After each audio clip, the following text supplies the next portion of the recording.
and I'm never sure if we're actually live, so I always give it like 1 or 2 seconds. All right, we're joined this hour by Kai Coggin. This is really exciting. She's a poet, an author, workshop leader, a community leader, activist, organizer, all kinds of things. Venue host, which is like really, really kind of interesting in the direction she's taking. She's definitely one of the definitely one of the people like kind of leading the charge, doing really interesting things on the internet. That's not just like um, it's not just like, oh, let's do our open mic, except for here. I mean, she's really, really reaching across the country. We're gonna talk more about that later. I'm really excited about that. But before we start there, Kai, can we start at the beginning? How did you get involved with poetry? Well, poetry kind of saved my life just from the start. I grew up in a divorced household. My parents split up, and I had to move from Bangkok, Thailand, with my single mom and my little sister all the way to Houston, Texas. So, kind of coming into a new world. And I found poetry when I was just a kid. I read actually Shel Silverstein books and things like that, and just started expressing myself, writing down my little secrets, my little ideas and feelings, because I was alone a lot as a kid, and I was the big sister, so I had to kind of raise my little sister, and so I turned to this little notebook and I just wrote my feelings down, and that's kind of how poetry evolved for me. My seventh grade teacher, Ms. Sloan, told me that I had a gift for writing and that I should be a writer one day. And sometimes when a teacher gives you a seed, plants a seed in you, it kind of blooms into something. And so she was the first teacher that really noticed my knack for writing, and that's how it all got started. I just kind of stayed with it.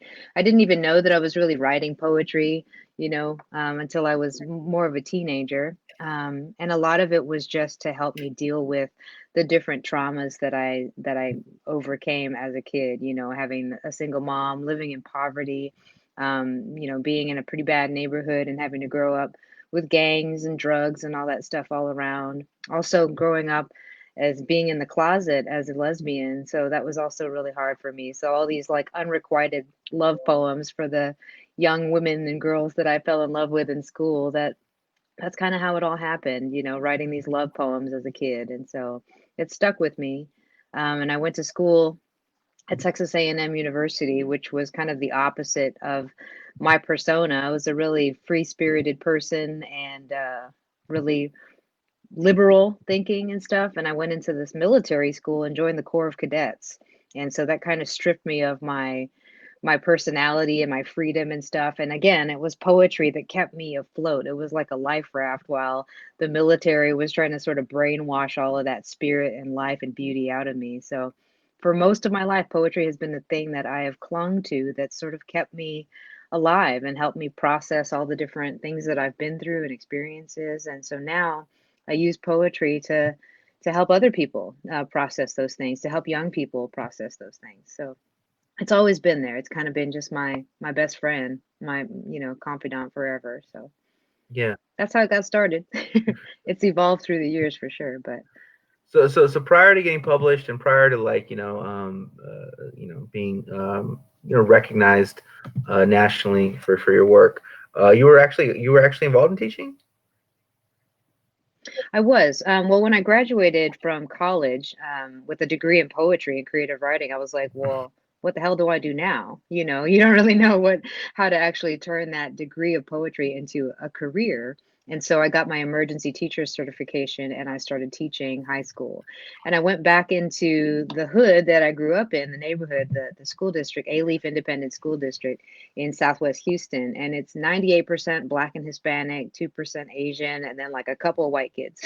And that's the neighborhood that I grew up in. So I went back and sort of I knew everything that those kids were going through because I had been through the same things. And I taught for about 5 years, and it was poetry. I always kind of kept poetry in my back pocket. I put it on the back burner. I knew that I was still going to be a poet one day. I just didn't know how it would happen.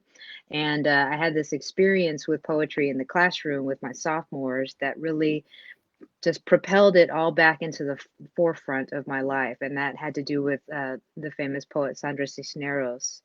I know you're familiar with her work. She wrote The House on Mango Street, and she won the Presidential Medal of Freedom from President Obama for her work with the literary arts. But I was teaching mostly Black and brown kids in my classroom in Houston, and when you find a way to engage those students, you kind of want to try to hang on to it. And so I did that with a poem called Loose Woman by Sandra Cisneros. And it's a poem that addresses all the stereotypes that these kids, it's a poem that addresses the stereotypes that she went through as a brown woman, Latina woman growing up in Chicago. People called her a witch and a lesbian and all these crazy things. And so I took that poem and I put it on the overhead. And first of all, my sophomores were just like astounded that I put the word bitch on a poem and on the overhead. And so that kind of got their attention right away. And we analyzed the poem and broke it down, and they were so engaged. They were very interested in it. And so um, I turned around and I was like, well, if you can identify the stereotypes that you're given, like, oh, I'm a 15-year-old Mexican girl. I'm going to be pregnant by the time I'm 16, or I'm a 17-year-old black boy. I'm going to be dead or in jail, you know. So these are the different stereotypes that are thrust upon them. So I turned around and I had them write a shadow poem of Loose Woman based on their own stereotypes. And they were so engaged in that these poems were super authentic and powerful and beautiful. And so they wrote them and they decorated them with newspaper and magazines and clippings and all that stuff. And it was just a really powerful exercise. And it reminded me so much of what poetry has the capacity to do. And I didn't want that engagement to get lost. And so our next unit was persuasive writing. And I found Sandra Cisneros's agent's address in New York City. And I had my kids write her letters inviting her to our school to read Loose Woman, like to come to our school and read your poem to us. And I was like, oh, yeah, sure. That's never going to happen. You know, it's just such a long shot. But I wanted the kids to continue being engaged, you know. So we did it. The kids typed up their poems. They wrote these, you know, fancy business letters asking Sandra to come and visit our school. And we typed them out, printed them out. I brought fancy pens for them to like sign their names, you know. And then on the back side, I printed their original poems. So I had this stack of like 200 poems and letters. And I wrote a poem and I wrote a letter. And it was headed to Christmas break. And I sent this package to her agent in New York City, just like on a whim, just like, hey, here you go. Yeah. Okay, this. And I thought, okay, that's it. It'll, you know, the project is done. I did a good job. Semester over. Bing, bang, boom. We'll come back in January and I'll figure out what the hell we're going to do next, right? So the agent in New York opened up the package. She read a couple of the letters and she got on a plane and went to San Antonio, knocked on Sandra's door. She opened it and her chihuahuas were running all around and stuff. And so she said, you have to read these. And it was kind of like, you know, the universe working in synchronicity. Sandra was going through a really hard time. Her mother had just passed Mhm. away, and she was in this really dark space, and she wasn't writing anymore. You know, she was like in this really dark place, and she gets this letter, these letters, 200 letters from like black and brown kids saying, "Your poem saved my life. Your poem gave me a way out and showed me that I'm not alone." You know, and so she read all of these letters and poems, and she came to see my kids. Sandra Cisneros visited my classroom. Yeah, and so you know, it was one of these things where poetry just showed its power and it showed its capacity for change and beauty. And so it made me realize that it's still there for me so strongly. And so that year I won Teacher of the Year. I won Teacher of the Year out of the whole school district, and then I was top five out of 85,000 teachers in the city of Houston because of that experience and because of, you know, all the different radical things that I was doing in my classroom. And poetry was centered around it. So after that, I quit and I left my job as a teacher to become a poet full time. I didn't know what the hell I was going to do, how I was going to make money. And my partner and I moved to Hot Springs National Park, and I just started writing. I went back to my old poems and put a manuscript together, and I haven't looked back since. And yeah, so that's how I was a teacher, and now I'm a teaching artist with the Arts Council, and I still am a teacher of poetry, and so I get to just go in like a little flash in the pan and give kids that method of escape and that method like a window to the other worlds, you know. a way out of their situations, Yeah. just like it saved my life. So that's kind of what I'm doing now. No, I definitely want to talk to you about your work with the Arts Council and your publications as well. But before that, I'm kind of curious, what was it like to have Sandra Cisneros? I mean, after having sent these things, and then upon completion, you're sitting in your classroom, you're sitting down, she's standing in front of your class. What was going through your mind? Okay, I'm glad you asked. It was really surreal, man. Like, I got my kids out of all their classes for the day. Like, so they got to just skip all their classes for the whole day. And we rented out the large instruction room. So all 200 kids were in this one room. And I had them wear their Sunday best, like wear your church clothes or whatever, wear like a dress or a suit. And then they all brought food from their culture. So I had like, Muslim kids and black kids and brown kids and Chinese kids. They all brought like food that represented their culture. And so we had this like potluck poetry reading basically. And I had all of their poems all over the walls in the room. So I put them up, and Sandra read her poem. And then dozens and dozens of my students read their poems to her. And it was such a cool experience because it was almost like they were on an equal playing field. She had come just as much to hear their poetry as they had wished her to, read hers. And so she had a video crew that followed her, and they made a whole like documentary thing about it. And it was amazing. She had just finished writing Caramello, and she brought a hard copy book for each one of the 200 kids. Wow. And for most of them, it was like the first time they had their own hardback book. So that was something that's just so meaningful. And she waited. They all got in line afterwards, and she signed all of them. It was nuts, man. And then I took her out to dinner. She invited me to her writing workshop in San Antonio, Macondo. And when I went to Macondo, I got to go to her house. She made me quesadillas. We split a Corona. Like it was one of those things where I knew poetry was calling me back, like with open arms. Like, come back, Kai. You're a poet. You need to be writing poetry. And Sandra was one of those catalysts for me, and we kind of were in each other's lives at the same time. And she actually ended up blurbing blurbing the camera's backward, but she blurbed my first book. First skill part. So that's pretty cool. She believed in me. Yeah. Yeah.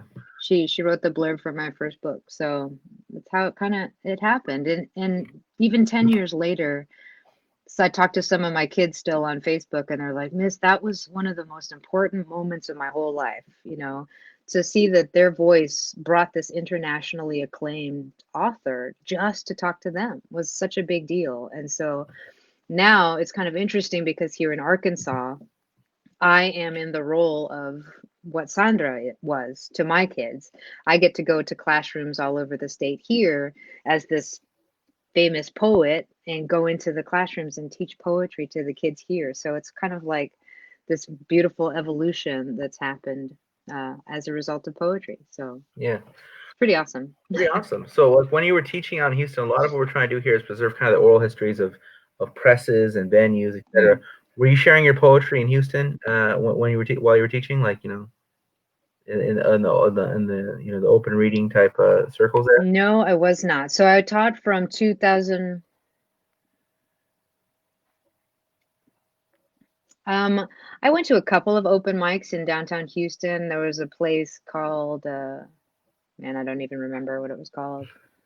There was a couple, like in Montrose, there was an open mic. I went a couple of times while I was teaching, and it was really scary, and I was super nervous and stuff, and my knees were shaking. But most of the time, I just devoted all of my heart and passion to teaching.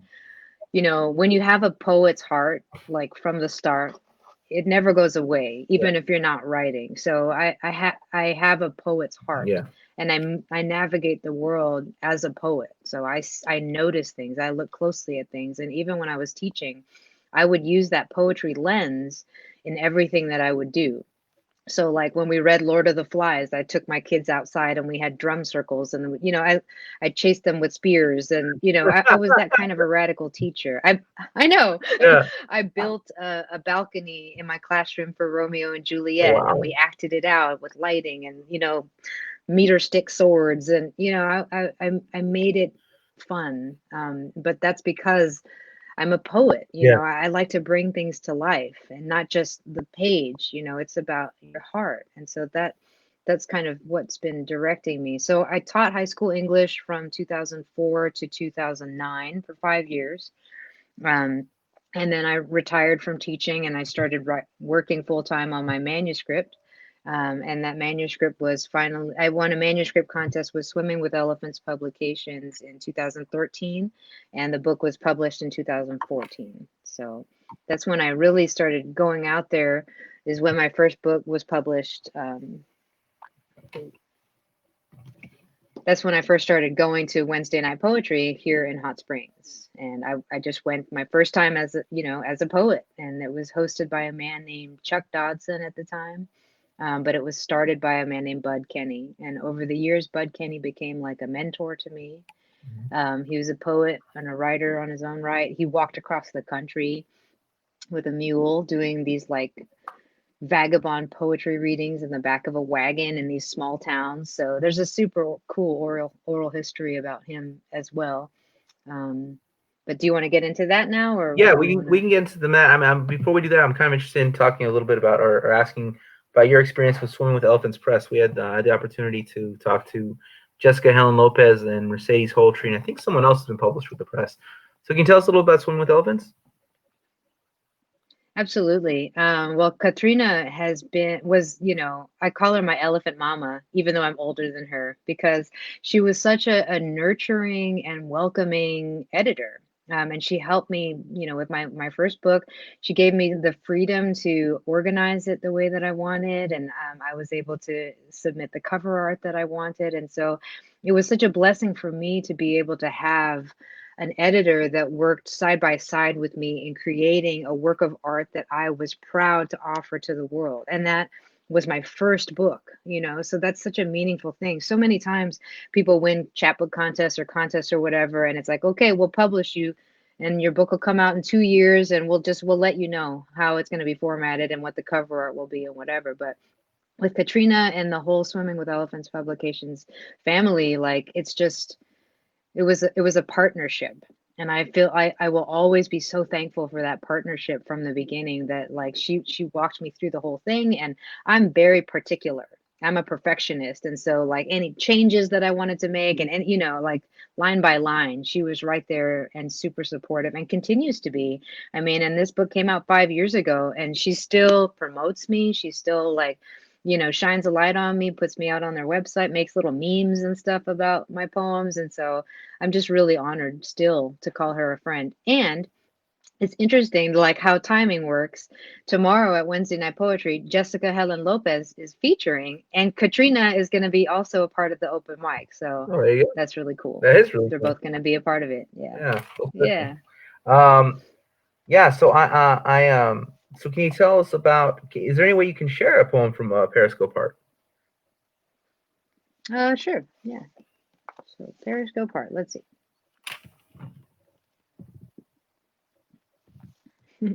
This is called Muse. Would you mind if I made you my muse? I am looking for a letterbox to hold all my floating affections, all of the words that are looking for a home in the heart of a stone. You would not have to know that I am thinking about you, that I am holding your body against the light and studying the curves that your silhouette makes in the different hours of the day, the angles of sun on your delicate profile, the pool of your collarbones collecting waves of words that I am sending you in my thoughts. Muse, I am surrounding you in strings of letters and putting a poem around your neck that neither of us will mention when we meet, but I will see it there, underneath your clothes, lyrics pressed up against your skin, the syllable that I tucked underneath your left breast, the vowels I left scattered around your lips, the sounds that I brushed across your thighs in the nameless air, the word gold I wrote around your ring finger, how I dotted an I with your nipple twice, and I will smile to myself, for I have found a muse in you, amusing me, to write a line of desire that will never be spoken into your eyes. Passing stranger, harbinger of unforeseen lust, a wanting that will only be that and nothing more, just fodder for wordplay and a constant yearning in me that has to be filled with imaginary things. Yes, my words carry a certain vibration, Muse. And maybe you felt a jolt or two in the last few moments, the way that I sent electricity up your spine and made your hairs stand on end. Those chills, that wind gust of me against you. Welcome to my thrown out lust in your direction spent, an illusion that makes my fingers dance across the keys into a poem. Fantastic. Wow. Wow. That's Thanks. great. That was just a random one I just turned to. Kind of a sexy one. Yeah, I got caught a little guard, brother. Woo! That's what our music's for, right? All right. So All right. so Periscope Heart. So you published Periscope. I want to get to the open mic, but first I want to talk a little bit. What was it like? You got your first manuscript. You're out there trying to get it out into the world. What was that experience like for you? I feel like I had one of the luckiest experiences because I didn't have to send out my manuscript, hundreds of times and get rejected and rejected and rejected before finally finding a home.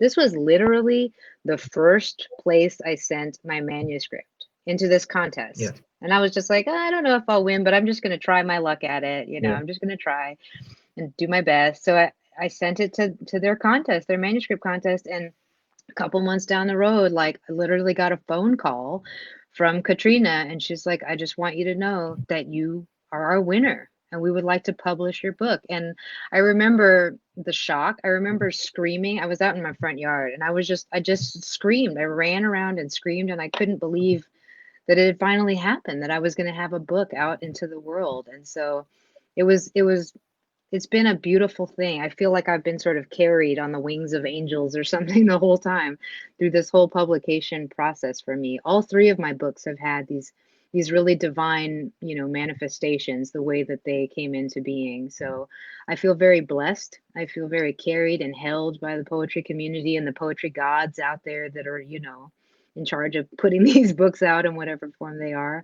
And these first two presses, Swimming with Elephants Publications and my second press, Golden Dragonfly Press out of Amherst, Massachusetts, they're both smaller presses, but they're led by women. They're led by women of color. And these two women, Alice Maldonado is the one for my second book. Katrina and Alice were both like sisters for me.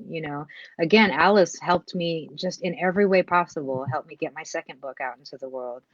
And that one came out in 2016, Wingspan. The cool thing about Wingspan is when you open the book, the wings open. Ooh. I like doing I know. I like doing that trick. Ooh. I do it to little kids and like any audience that I have. Even if I was even in Chicago at the Green Mill, Uh-huh. and I was like super nervous, but I still did it. Even though it's cheesy, like I don't care. So Alice put Alice put helped me publish this book in 2016, and the covers are all painted by my partner Joanne. She's a painter, and she painted all of these for me. So again, with my second book, I was able to like be a partner in the publication process. So I've been really, really lucky with all three of my books so far to have such a seat at the table when it comes to all the decisions that have been made. My third book was published by my third book is Incandescent, and it was published by Sibling Rivalry Press, which is a higher tier publisher here in Little Rock. They've published like poets like Franny Choi and Kaveh Akbar, Nicole Brown, Jessica Jacobs, a lot of queer poets, a lot of poets of color, a lot of marginalized voices. Sibling Rivalry Press publishes, and it's Brian Borland and Seth Pennington that lead that house. And so I'm super thrilled because it's given me a more of a platform, even more than my first two books, because it's and they have a wide reach of followers, and they have a contract with the Library of Congress that every single book that comes out from their publishing house is housed in, it says, by special invitation, this title is housed in the rare and special collections vault of the Library of Congress. So So rare and that's super cool for oral history. Yeah, right there. See? yeah, right there. Special invitation Yeah, right there. that's cool. No, no, I like that. Because some And things are so this, rare but not special, and some things are special but not rare.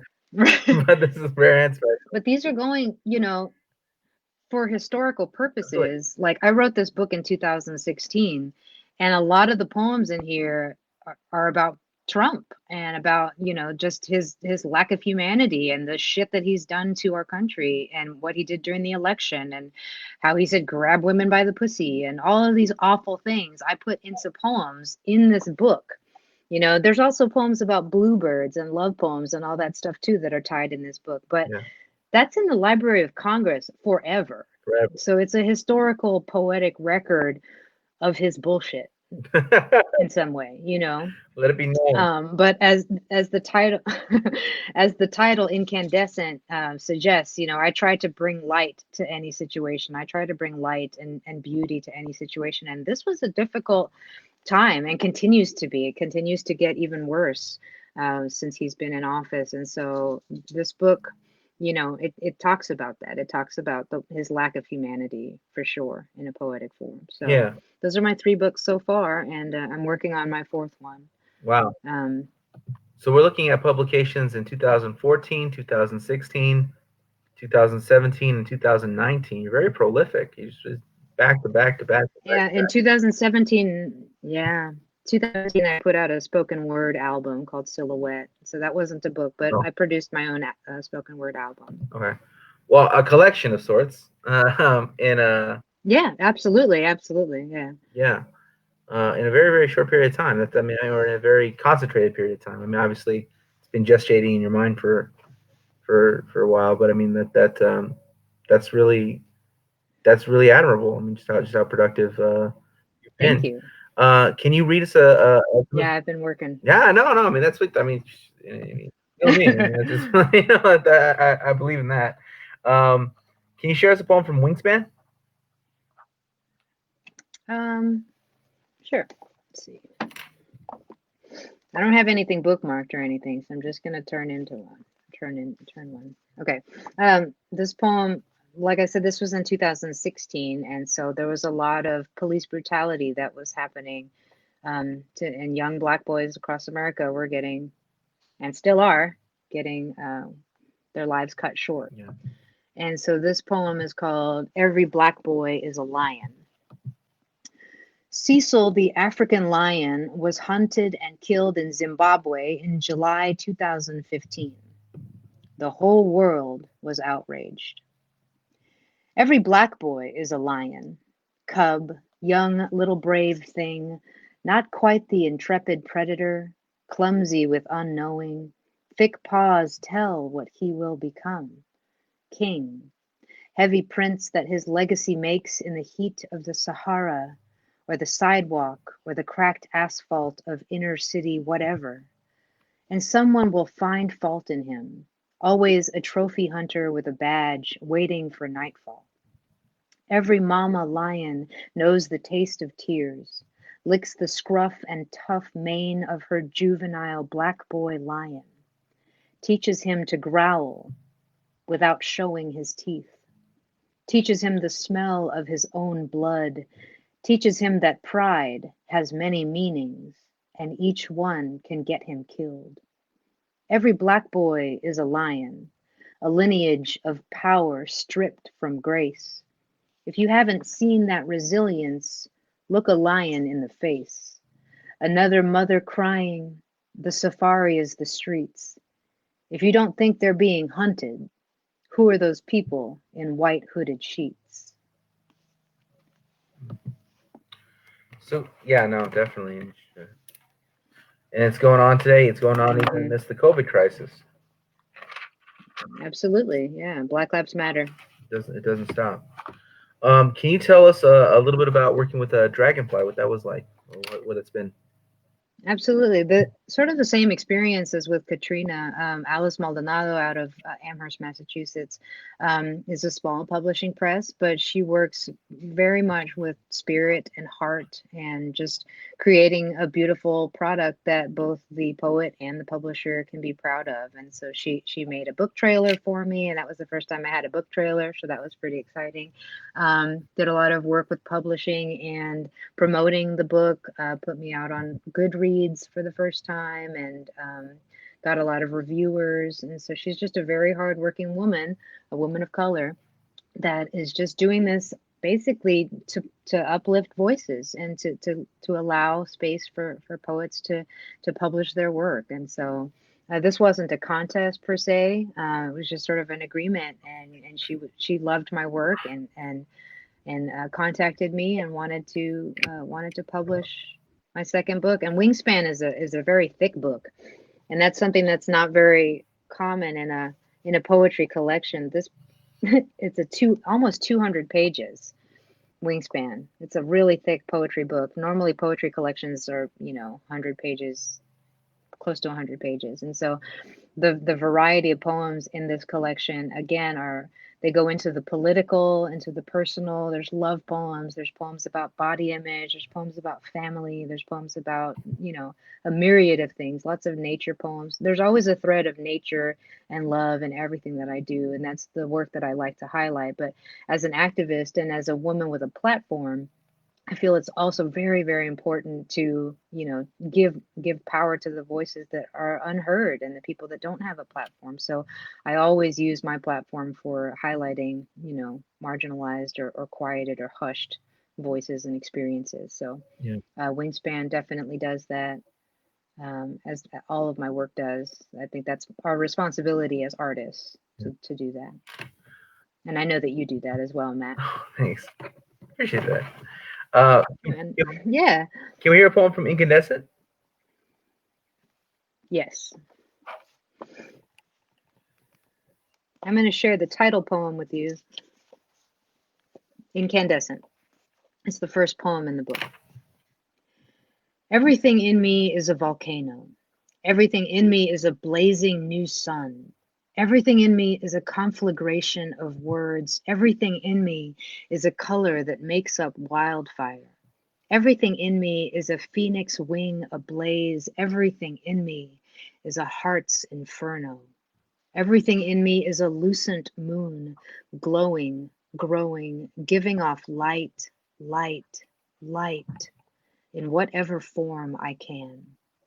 Incandescent means emitting light as a result of being heated. And isn't everything heated? And isn't everything ablaze? And isn't everything burning before us? And isn't the whole wide world turning to ash? Can we still find light in all that is being lost? Can we still project a vision that leads humanity forward? Can we still search out beauty in the rubble? Can we still shine amidst our troubles? Can we name ourselves luminous and believe it? We must. We do. And if you recognize this is how you move through life, then you are incandescent too. That's fantastic. So that's kind of my battle cry. Thank you. That's my battle cry to the other warriors of goodness that are out there that are fighting the good fight, trying to just live as good people like you, like Edward, like so many of us, that are warriors. And it's our time. We can't back down right now.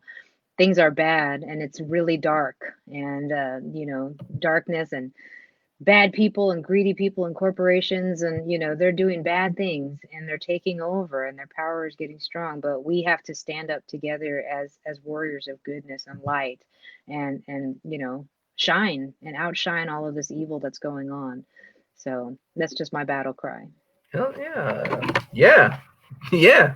Yeah. You with me, man? Are you with me? Let's go. Are you incandescent too? Yeah. All right, let's do where we going? it. Where we going? Like, Hey, let's storm the White House. who needs some light shine upon them?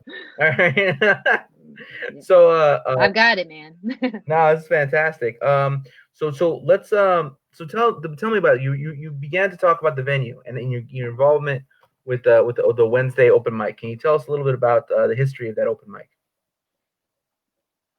Sure, absolutely. Wednesday Night Poetry was started February 1st, 1989, by a man named Bud Kenny right here in Hot Springs National Park, Arkansas.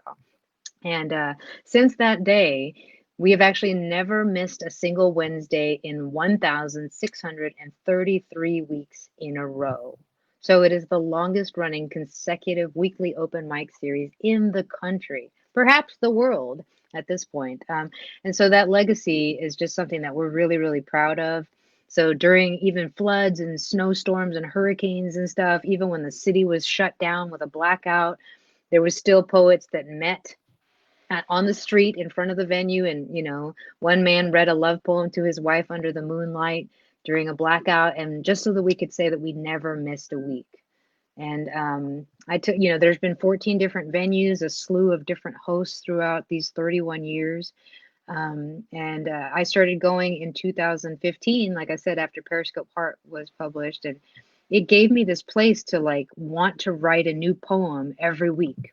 I wanted something to share every week. And so it really was this facilitator of creativity for me. It made me want to write and share, and poets thrive on that. We don't like to just write and keep it to ourselves. We want to write and hear feedback, and we want to see how audiences respond to our work. And so it was really a place for me to really bloom and blossom, just having a microphone and an audience. You know what I mean?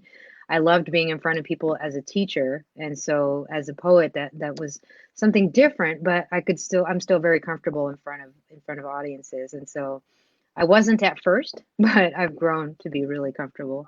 And so in 2019, the beginning of last year, Bud wanted to just be able to come to open mic and not have to host. He wanted to just be able to sit in the back. Bud Kenny, he wanted to just be able to sit in the back and listen and smile and be a part of the open mic as a poet and not have to have all the hosting responsibilities. And so he asked me to take over as the host. He sort of felt that I had the energy to keep it going and to keep the legacy going and the streak going, and that he'd seen me doing all these kind of amazing things in such a short time, getting published and getting pushcart nominations and kind of making a name for myself out of nothing. And so he asked me, he actually got down on one knee and sort of proposed that I take over as the host. And at year 30, at our 30th anniversary, I became the host of Wednesday Night Poetry. And for a few months, he was able to come and just be an audience member and read poems on the mic while I hosted. And then in July of last year, he got sick and he was in the hospital, and he passed away October 2nd of last year. Mm. And he actually passed away on a Wednesday. Oh. And so now I feel like he's always with us. He's with us every week, and I speak his name every week just because he's kind of like, he was like a father figure to me in the poetry world, like a mentor, and we were just really close and cool with each other. And I think that he'd be really proud of what we're doing now. So I've been a host for the past year and a half, the host of Wednesday Night Poetry, and it's been great. I mean, when we normally meet at Collective Coffee and Tea in downtown Hot Springs, and it's a group of about 30 people, 30 to 40 people every week that just come, and we're part of this small tight-knit family of poets and audience members. But when this quarantine happened, around March 11th, I think it was, when things started closing down, and I had my last residency in a school, and I didn't feel safe being out in the public anymore with a group of people sharing a microphone when all of this was going on. We didn't know how contagious it was and how it could get, spread and everything. So I said, we're not going to meet. We're not going to do it. Even though the coffee shop was still open at that time, I said, we're gonna do this online. And I want you guys, I just asked my poet family, the ones that come every week, a few of us, I reached out to them and I said, hey man, send me a video of yourself reading a poem, and we'll just do it virtually this week, and we'll just see what happens. And so I gathered, 25 poems of different poets here in our community, and then in and around Arkansas, I kind of spread it out to Arkansas poets that I knew and that had been featuring and stuff. And they all were just super excited to join in and send me a video. And so the first week of the virtual open mic, I had about 30 poems. I was like, wow, that's awesome. And I shared a poem, and it was still very new, the idea of quarantining and social distance. We didn't know what this was going to be like, or how this was all going to pan out in the future. So that was volume one, and we had a whole host of people, and it was just amazing. And I encouraged everybody to comment on everybody else's poems, because like I said, we don't like to just speak into the void. So that created this sense of community virtually, this connection that we were all looking for, even though we were all isolated. And so people would comment on each other's work and share the ones that they liked, and it became really close knit. And then the second week, I did it again. I called for more poets, and then I opened it up to people anywhere. I put a call out on Facebook, like, if you're a poet and you want to be a part of the longest running open mic, send me a video. And I got poems from New York, I got poems from California, I got like everywhere. And I had over 40 the second week. And that second week, I had this idea, this feeling that I needed to do something as the host. And I started thinking about all the people out there that were alone, that were going through all of this pandemic stuff, like in a tiny apartment somewhere by themselves. And so I started doing this. I put my hand up to the screen and I told people out there, if you're alone and you're going through this by yourself and you miss touch, go ahead and touch my hand. Put your hand up to the screen. I know it's kind of weird, but do it. Feel that you're not by yourself. You're not alone through all of this. We're in this together. Go ahead. All right. I love that. Thanks, man. Okay, so people were doing it, and I had all of these messages saying, when you put your hand up to that screen, I really felt like I wasn't alone. And people were people were messaging me. I had someone tell me that they decided not to take a bottle of pills one week because I put my hand out there, and people started reaching out to me, feeling that energy, that connection. I got asked to do interviews, things like that. And so I've been doing that every week now, and it works. It's something that, like, we can't touch each other, but we can touch each other in such a, in different ways. We touch each other with our words, we touch each other with our intentions, with our energy, with our thoughts. And that's kind of how we have to navigate the world now. So I do that every week. I reach out my hand to everybody. And when you put good intentions out into the universe, or whatever you want to call it, God or whatever, the universe conspires to work with you if your intentions are good. So I made this wish that on Earth Day, we could have our Poetry Earth Mothers join us for Wednesday night poetry. Earth Day happened to be a Wednesday, April 22nd. And I put this call out on Facebook, and it was just a wish. I wish that Joy Harjo could join us for Wednesday night poetry. Joy Harjo is our United States Poet Laureate, the first Native American Poet Laureate in our history. I wish that she could join us for Wednesday night poetry, and Naomi Shihab Nye and Jane Hirschfield. So I called out these three earth mothers of poetry, these like really, really respected women, poets, to be with us. And I asked Naomi personally, because I met her in Chicago, and she was the person that I actually had a connection to. And I asked her, and she accepted. And so I was like, oh my God, one of the stars answered. And then I had a friend, her name is Julie Blomeke, and she was a mentee of Jane Hirschfield. Jane Hirschfield blurbed her latest book, Slide to Unlock. And she asked Jane Hirschfield, and the things just started, you know what I mean? It started connecting, like little stars were connecting. And so Jane Hirschfield accepted. And then I reached out to Joy Harjo's agent, just like I did with Sandra, and I said, Jane Hirschfield and Naomi Shihab Nye are going to be a part of this, and we would love for you to join us also as our poet laureate. And damn it, she did, dude. She did.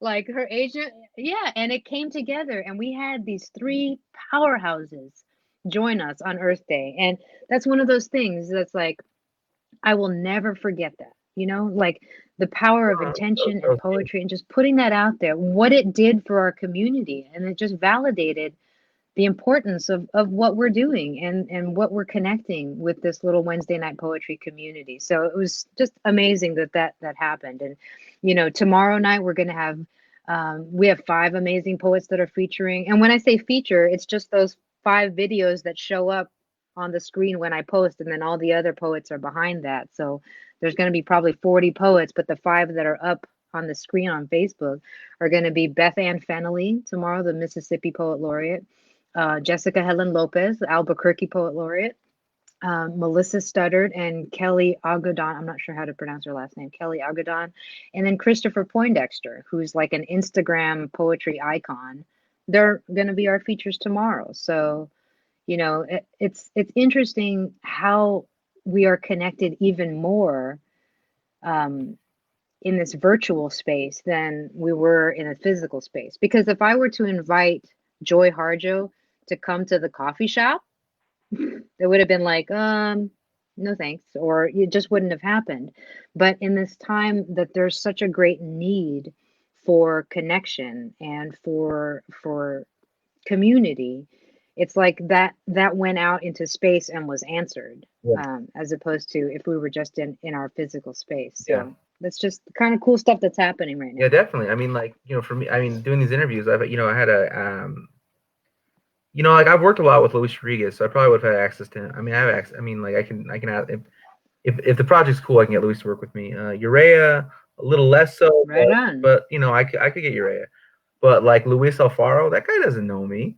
We're just Facebook friends. Like, it's all like he was like, wow, I know. Like, are you busy? Like Norma Cantu. I mean, like, like the only thing I have in common with Norma Cantu is she headlined a festival one year and I headlined the festival the next year. I mean, I don't really know Norma that well. Also, right now is a time period where you just like ask people, to do things, and absolutely, they just might. Yeah, it's kind of leveled the playing field a little bit, right? Like this, we're all in the same boat, and it's sort of sinking, but we're all trying to hold each other up, and we're finding different ways. It's true. It is, yeah. We're finding different ways to just hold each other up. Next week, fingers crossed, I'm putting it out there. I'm asking Ada Limon and Amy Nizuka Matatil. I don't know if I said her last name right, but I'm asking them to feature next week. So we'll see what happens. But Ada and Amy, I'm speaking that out there. Maybe it'll work, maybe it won't. But yeah, you might as well ask, right? Might as well ask. Why not? I mean, like, no, I mean, I think that's kind of like, might as well ask the Kai Coggin story. Like, might as well, why not? Like, might as well. Yeah. Hey, I'll talk all day. Yeah. I have coffee. Yeah. So that's really no, I mean, that seems to be a constant current in your life. You just, why not ask Sandra Cisneros to come to your class? Why not? No. Yeah. Okay. Why not ask Joy Harjo? Okay. I really like your technique though, because I do the same thing.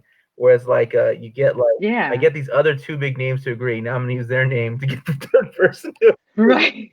Exactly. I'm like, well, no, the subject on the email was reading with Jane Hirschfield and Naomi Shihab. That was the subject. I was like, I mean, come on, that's legitimate. Yeah. Why not? Yeah. But that's what we have to do, man. We're small fish sometimes, and we're swimming with these big fish, and we're like, hey, we just do what we have to do. We make things happen though. Look at all the things you're making happen. You're getting so many people to be a part of this oral history, and that's such an admirable thing. And I just want to take a minute to thank you, because that's tireless work, man. We're just talking for an hour, but you're having to listen. You're having to listen to these hours and hours and hours of poets telling their stories, and that's a lot to handle. So I hope that you're like going outside and stretching and eating and drinking water and sleeping. Yeah, all those things. I take naps between them, but thank you. But here's the interesting thing is that not only were you able to get Joy Harjo to do this, but you've gotten like some pretty impressive coverage for these the open mics you're hosting. So what has that been like? Yeah. First of all, tell us where you got published, who covered it, and then tell us what that was like. Well, there was a small, blurb about it in the New York Yeah. Times at the beginning of April, the beginning of National Poetry Month. They did a story that was called Poetry Month Continues or something despite the pandemic, and they highlighted all these different venues and stuff that and readings and things that were still going on. So they got wind of this, and I had a lot of people from New York that were participating in the Wednesday night poetry thing. And so there was I think her name is Devi Lockwood was the one that wrote the article, and she's a writer and journalist that likes to highlight poetry and all that stuff. And so she was the one that mentioned us. We've also gotten mentioned on PBS Arkansas, and on Medium.com. Ryan Casada wrote a really cool article about us on Medium. I've sent out information to NPR and waiting to hear back from them, but I'm sure that we'll probably be on NPR as well, because not only is this just serving, our little community, it's a beautiful thing. It's a really cool feel good story for humanity that the longest running weekly open mic series or whatever is still going. That there is this like persistence and this perseverance that we have through this medium of poetry that it's keeping so many of us afloat, and it's keeping all of us held up during this time of uncertainty. And I've had so many people that have texted me and messaged me that say Wednesday is all that I look forward to all week, because they're just home, kind of floating in this limbo of not knowing where their lives are going. And this it's like it's an anchor. It's become an anchor to people. It's become something to look forward to, and it's organic, and it's a true sense of community. Like, I don't do the readings live on Zoom like this or post them to YouTube because it lacks that interaction. And you can, with the way that I'm doing it, they can go back and they can watch the videos anytime they want to. They can go back and watch volume one. They just have to search it, and they're always going to be there on Facebook. And so I like the method of doing it that way because of the interaction and the way that everyone can comment on each other's poems and stuff, because we thrive on that. Like I said, that connection. Just being connected to you today is doing something to feed my soul. I had an interview with a woman in Norway this morning, right before talking to you. And so poetry is global. It's connecting us between oceans and continents. And even though we're all like, by law in most places supposed to be staying at home and feeling isolated, I feel more connected to the poetry community than I ever have. Yeah. So I think that says something that's just extraordinary about the power of the written word and of what we do and how we hammer out these poems, even though we think maybe no one will ever read them. It's a passion, and when you have true passion, the universe listens. Yeah. And so I'm teaching poetry online. I'm doing this, open mic online. Everything it's a virtual world. And so when I put my hand out there, I'm really touching people. I know I am. Yeah. Whether you think it's like hokey or whatever, it's true. It's good. I mean, I think the wing part was hokey, but the hand, that's kind of Hey, that's supposed to be hokey, though. That's the point of it. It's that's supposed to be intentionally hokey. Yeah. Whatever you do, it's got to be on purpose. Yeah, Even absolutely. when you're awkward, It is, dude. awkward on purpose, right? So the thing I wanted to I want to ask you right now, though, is that there are certain things about doing things online that are kind of a substitute for when we're all back together, like when we can actually embrace, when we can hug, and that's like kind of your local scene, your people and the open mic that you frequent, and it kind of cheers, everybody knows your name kind of thing, right? But then there's other aspects of what's going on right now that are different and unique and kind of almost like, why didn't we do this before? Like having like Joy Harjo, like having Jessica Helen Lopez, like having all these people that in order for them to have come before, they'd have to be in there already. You'd have to raise the money to fly them out. You have to, I mean, all kinds of things like that. Exactly. So how much of the stuff that we're doing right now, because of the way the internet is, do you plan to keep doing after the crisis is over? I've been thinking about that too. It's going to be so different when we're actually back physically in that space in collective coffee and tea, And I was thinking of maybe streaming a feature once a month because we have a feature, a local poet feature, or like a feature that's somewhere in Arkansas. They'll travel from like Northwest Arkansas or whatever to come down. And we have local features every week, but using this new technology that we're all getting so acclimated to, I definitely have been tossing around the idea of like having a stream feature at least once a month or once every few months, because this has been a way to really open the doors and no one has to fly or get on a plane or raise money to come and read at our open mic. It's just like, oh, click on the link and you're there, or record it on your phone and you're there. And so I'm definitely going to harness this new capability in the future, whenever that is that we all are all able to join again. Yeah. So that's a good question. Yeah, definitely have that percolating up here. Yeah, I just think that like having these events where like you can like grab somebody from San Francisco, Houston, New Orleans, Completely. whatever. New York. Yeah, dude. No, I had a poet from Oslo, from London, from Jerusalem, and Ireland last week. It's not just coast to coast here. It's like global, and so I don't want to lose that energy. And I love that Wednesday night poetry is being, the space for that, for it to, for that to all happen. So yeah, I'm definitely thinking about the future too. Yeah. Good question. All right, cool. All right. Well, tell us one more time where we can find your collections of poetry as well as your album. Okay. They're all available at www.kaicoggin.com. It's KAICOGGIN. It's my website. You can order there. If you order from there, I will sign it. And I will deliver it to you. And I don't have COVID-19, so they are contaminant free. You can find Wednesday Night Poetry on Facebook. Just type in Wednesday Night Poetry and you'll find it. You can follow me on Facebook also, just at my name, Kai Coggin, and that's where the open mic will be posted on Wednesday, tomorrow. So tomorrow again, we have Jessica Helen Lopez featuring, and Katrina Guarisco is going to be on there as well. Christopher Poindexter. It's going to be an awesome night. So join us tomorrow. Matt, I want a poem from you pretty soon too. Okay, Uh, send me a poem, brother. all right. Sure. Figure it out. Cool. All right, cool. All right. Well, I really appreciate you spending this hour with us, and we look forward to everything you have coming up. Thank you so much, Matt. You take care. Thanks for all that you're doing, brother. Thank you. Pressmate, future pressmate. Yeah, yeah. More announcements to Yeah. come. Future pressmate. All right.